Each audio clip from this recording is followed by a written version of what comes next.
जो जानते हैं वो बोलते नहीं और जो बोलते हैं वो जानते नहीं। आपने भी अपने आसपास ऐसे लोगों को देखा होगा जो अपना ज्ञान फालतू में देते रहते हैं, बस बकबक करते रहते हैं। फिर चाहे सामने वाला इंसान उसकी बात सुन रहा हो या नहीं, वो बस बोलते रहते हैं। वहीं दूसरी ओर आपने ऐसे लोग भी देखे होंगे जो पूरी तरह से शांत रहते हैं। ऐसे लोग 10 मिनट में आपको सुनकर आपकी पूरी कुंडली निकाल देते हैं।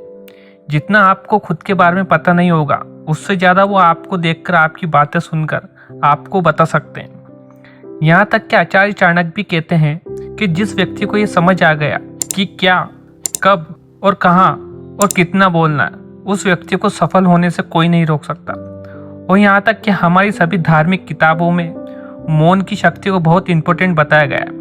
आज हम इस वीडियो में इसी टॉपिक पर बात करेंगे, द पावर ऑफ साइलेंस, यानी कि मौन की शक्ति के बारे में। इस वीडियो में मौन रहने के साथ ऐसे फायदे के बारे में बात करूंगा जिसे देखकर आप खुद समझ जाओगे कि कहाँ, कब और कितना बोलना है।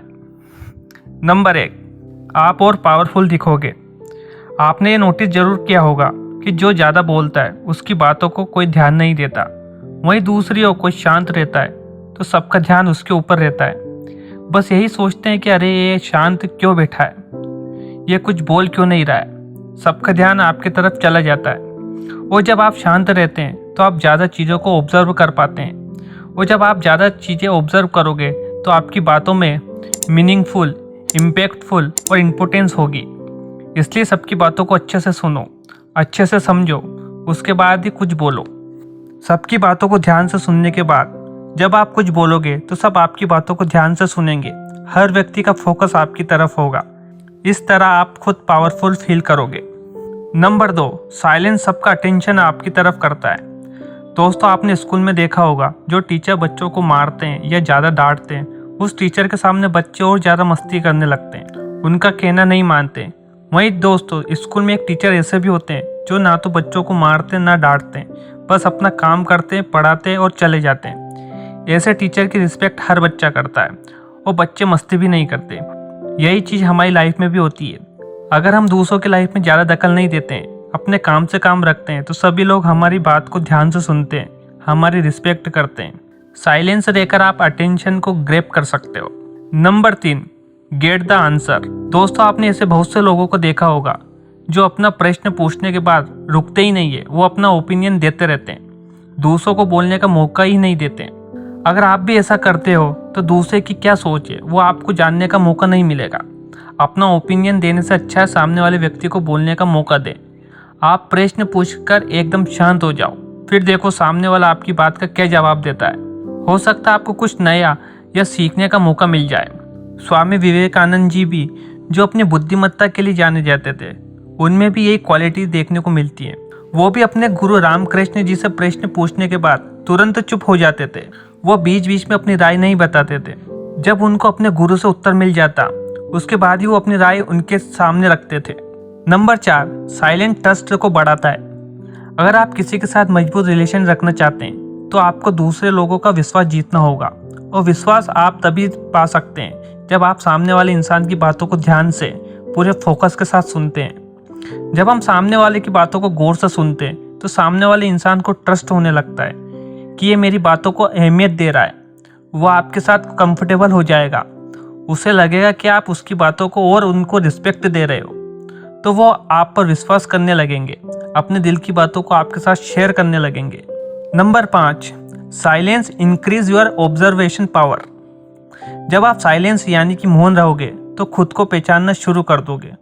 आप कौन हो, आपका जन्म क्यों हुआ है, इन सारे सवालों के जवाब आपको तभी मिलना शुरू होंगे जब आप एकांत या मौन में रहोगे। साइलेंस इंसान खुद से तो वाकिफ होता ही है, साथ ही वो दुनिया को भी अच्छे से समझ जाता है। कोई भी आपसे कुछ बोलेगा तो आप पहले उसे अच्छे से समझेंगे, उसके बाद ही आप कुछ बोलोगे। ऐसे में लोग आपकी वैल्यू करेंगे। जब आप बहुत ज़्यादा बोलते हैं तो आप सोच समझ कर जवाब नहीं देते और जल्दबाजी में मुंह से वो भी निकल जाता है जो आप बोलना नहीं चाहते थे। सोचना और बोलना एक साथ नहीं हो पाता है, इसलिए पहले आप आराम से सामने वाले की बातों को ध्यान से सुनो, उसके बाद ही जवाब दो। Number 6, when, where and why to speak. Buddha का कहना था कि बोलने से पहले अपने आप से ये 3 सवाल जरूर पूछें। पहला, आप जो बोल रहे हैं उसमें वैल्यू है। दूसरा, क्या आपका बोलना अभी ज़रूरी है? तीसरा, क्या इससे कोई परिवर्तन होगा या लोग एक कान से सुनेंगे और दूसरे कान से बाहर निकाल देंगे? इन तीनों सवालों का जवाब आपको कोई नहीं देगा। ये सवाल आपको एकांत में खुद से पूछना है। इसका जवाब भी आप खुद ही दे पाओगे, वो भी तब जब आपका दिमाग एकदम शांत होगा, जब आप अकेले में बैठे हों। जो लोग ज़्यादा बोलते हैं वो बस बोलते रहते हैं, उनकी बातों की कोई वैल्यू नहीं होती है। ज़्यादा बोलने वाले लोगों को ये पता ही नहीं होता है कि कौन सी बात कहाँ बोलनी चाहिए और कौन सी नहीं। दिमाग में चाहे कुछ भी चल रहा हो, वो बातों बातों में निकाल देते हैं। जो लोग मौन रहते हैं उनका फोकस बढ़ जाता है।